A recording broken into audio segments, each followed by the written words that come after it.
Bonsoir, mesdames, messieurs. Les interrogations pleuvent de partout sur l'attitude d'une certaine opposition qui se dit prête à participer dans le futur gouvernement. Les textes législatifs sont pourtant clairs, mais l'on semble évoluer vers ce que l'on peut qualifier d'exception congolaise.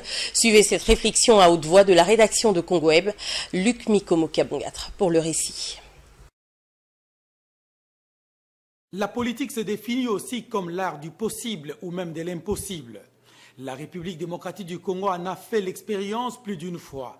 En effet, sous Mobutu, l'on a assisté à des alliances qui se sont faites et défaites sans autre forme de procès, si ce n'est pour des intérêts et des calculs politiciens.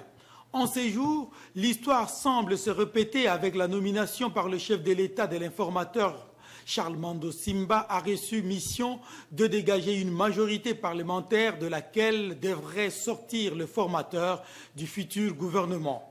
En principe, cette majorité serait dégagée tout naturellement au sein des partis et associations politiques ayant accompagné le président élu depuis la campagne électorale jusqu'à la proclamation des résultats de la présidentielle par la CENI. C'est là que le bas blesse justement.